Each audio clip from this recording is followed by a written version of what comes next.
vers toi, se tourne vers toi.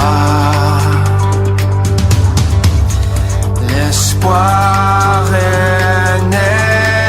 Sémence dans sa tranche message du dimanche. Pour ce dimanche encore, Dieu nous a réveillés, il a permis que nous soyons là malgré la pluie. Alors je salue la sœur Angèle. Bonjour sœur Angèle. Bonjour sœur Grace. Bienvenue encore sur ce plateau. Merci beaucoup. Alors aujourd'hui, nous à la bande Sémence, nous avons depuis la semaine, nous exploitons un thème assez particulier. Mais le sous-thème que nous exploitons ces temps-ci, c'est construisons-nous un fondement durable en étudiant la vérité sur la vie après la mort. Alors pour ce dimanche, nous avons prié, nous avons eu des requêtes, nous en avons eu au total 4, mais aujourd'hui nous n'allons pas exploiter tous les 4 requêtes. Mais si vous voulez tout voir, vous pouvez aller sur notre page YouTube pour suivre l'intégralité du message du pasteur Nawesh. Alors je suis avec la sœur Angèle, elle va nous parler en long et en large, elle va décortiquer, elle va essayer de nous faire comprendre les requêtes que nous avons exploitées. Une des requêtes que nous avons exploitées aujourd'hui. Alors sœur Angèle, à vous la parole. Merci sœur Grace. Bonjour bien-aimés, j'espère que vous allez bien.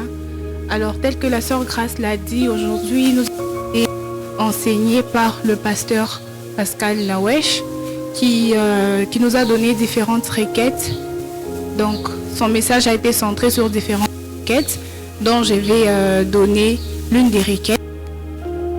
Il a dit, dans sa 3e requête, il a dit, dans ce thème où nous étudions la mort, merci, notre 3e requête hier est celle de prier pour que notre joie demeure au milieu de toutes les circonstances de la vie présente. Donc ici, le pasteur a essayé de nous faire comprendre que nous devons garder une attitude de joie, une attitude sereine. Quand bien même que nous pouvons passer par des circonstances compliquées de la vie, liées à notre santé, liées à une perte, liées à une maladie, alors au milieu de ces tribulations, nous devons savoir que nous ne sommes pas seuls. Jésus ne nous a pas laissés seuls et d'ailleurs il nous a dit qu'il s'en va auprès du Père, mais il ne nous laissera pas seuls, il nous enverra un esprit consolateur.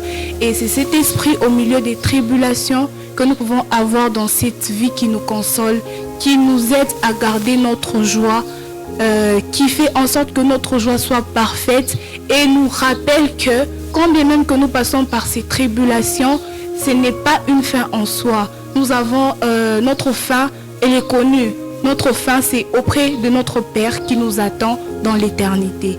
C'est en fait, c'est que moi j'ai compris de cette 3e requête qui est notre requête de prière, bien sûr.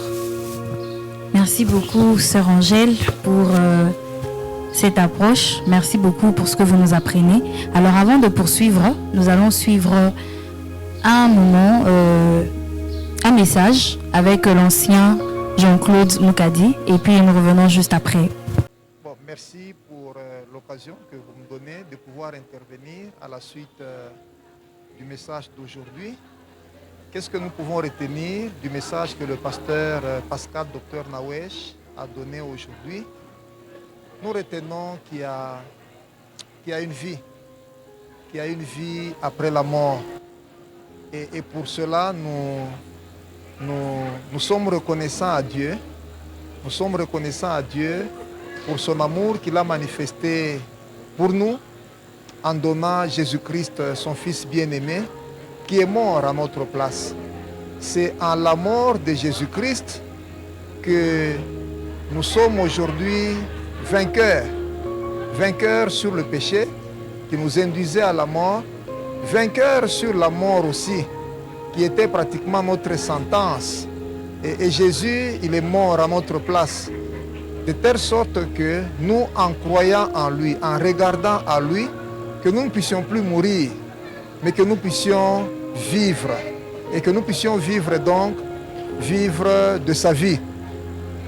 Une deuxième chose aussi qui est à comprendre et à retenir du message que nous avons reçu aujourd'hui, c'est que La vie que nous continuons à mener, c'est une vie qui est remplie de beaucoup de choses, des jours de joie, des jours de tristesse, des moments de bonheur, des moments de souffrance. Mais le pasteur, il nous a recommandé à la lumière de la parole de Dieu à maintenir la joie de Dieu, à regarder beaucoup plus à cette perspective qui est éternelle. Au fait, nous sommes confrontés à deux perspectives. La perspective terrestre, c'est par rapport à cette vie qui est passagère. Et la Bible dit, nous l'avons lu dans 1 Corinthiens 15, le verset 19, que nous sommes les plus malheureux de tous les hommes si nous croyons en Dieu juste pour cette vie ici. Mais il y a une perspective éternelle. La perspective éternelle, elle nous montre pratiquement ce que Jésus-Christ nous a promis. Il a dit, selon Jean 14, « Je m'en vais vous préparer une place. S'il n'y en avait pas, je vous l'aurais dit. Mais lorsque je m'en serai allé et que je vous aurai préparé une place, je reviendrai. Et je vous prendrai avec moi, afin que là où je suis, vous y soyez aussi. Et donc, nous allons vivre éternellement avec le Seigneur. Mais nous glorifions aussi Dieu, puisqu'il nous a sauvés de la mort éternelle avec le diable, avec la souffrance et avec la misère. Et peut-être une dernière chose à dire, il faut changer désormais la manière de penser, la manière de considérer les autres, la manière de considérer les frères et les sœurs, dans tout le temps et dans toutes les circonstances, tous ceux qui ont cru au Seigneur Jésus et tous ceux qui croient aujourd'hui, nous avons la même perspective, nous avons la vie éternelle, nous avons le même héritage, nous sommes frères et sœurs dans le Seigneur. Et pour finir, pendant que nous menons cette vie, il y a de l'engagement, engagement pour une vie évangélique, annoncer l'amour de Dieu, présenter le Seigneur à ceux qui ne le connaissent pas, engagement dans l'investissement pour le royaume de Dieu, tout ce que Dieu nous donne comme ressources, qu'il met dans nos mains comme moyen, que nous puissions investir là-bas. C'est un trésor caché qui n'est pas détruit par la rouille. Mais si nous nous concentrons beaucoup plus à investir sur la terre, le trésor terrestre, il va passer. Le trésor terrestre, il sera corrompu. Et autre chose aussi, aider ceux qui sont dans le besoin. Que Dieu met devant nous. Il y a tous ceux qui viennent devant nous, qui n'ont pas à manger, qui n'ont pas à boire, qui n'ont pas de vêtements, qui sont malades, qui sont en prison. Et Dieu nous donne toutes les possibilités pour pouvoir les assister dans les besoins. La vie ici, nous pouvons connaître un temps de souffrance, mais persévérons. Restons endurants. Gardons la foi. Et la dernière chose, le pasteur a dit en insistant, la vie est faite de stress, de moments de manquement, des moments de beaucoup de frustration. Mais dans toutes ces situations-là, restons attachés au Seigneur. Gardons la joie que le Seigneur nous donne, les merveilles que le Seigneur nous donne. Regardons au Seigneur. Il est au-dessus du stress. En regardant au Seigneur, nous comprenons que notre vie ne s'arrête pas ici-bas. Amen. Merci. Bien, vous avez suivi, nous avons suivi tous ensemble ce qu'a été le message de l'ancien Jean-Claude Moukadi. Alors, il a parlé de la vie et la mort. Le pasteur Nawej a parlé de la vie et la mort. La vie après la mort, je m'excuse. Alors, qu'est-ce que je comprends moi? Nous avons prié afin que notre joie demeure au milieu de tout ce que nous pouvons vivre dans le présent. C'est vrai, il faudrait que nous mettions à l'esprit que nous sommes dans ce monde, mais nous ne sommes pas du monde. Parce que par moments, nous oublions qu'après, nous allons tous mourir. Mais après cette mort physique, il y a une vie qui nous attend après. Alors, quelle serait notre attitude dans le moment présent? Qu'est-ce que devons-nous, en tant qu'enfants de Dieu, avoir à l'esprit, sachant que nous sommes passagers dans ce monde? Alors, on nous recommande de prier afin que notre joie demeure dans les circonstances de la vie. Aujourd'hui, tu peux être malade, tu te dis que tu n'as plus d'espoir, c'est fini pour toi. Tu dis que tu te lamentes, tu perds de l'espoir et puis tu te dis que c'est fini. Mais si tu avais à l'esprit qu'après cette vie, il y a une vie après. Jésus nous offre une vie éternelle. Dans Actes 16, 31, on dit que crois, tu seras sauvé, toi et ta famille. Alors pour avoir une vie après la mort, pour que tu puisses avoir une joie qui demeure, il faut juste croire au Seigneur Jésus-Christ comme ton Seigneur et ton Sauveur. C'est alors que tu auras la vie éternelle.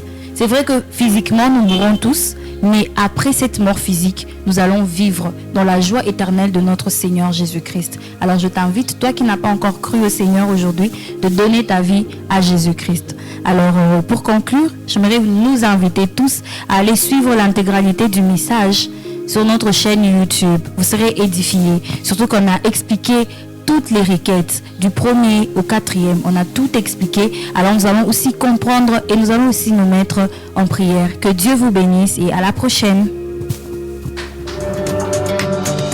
On chante, s'élève les yeux, se tourne vers toi,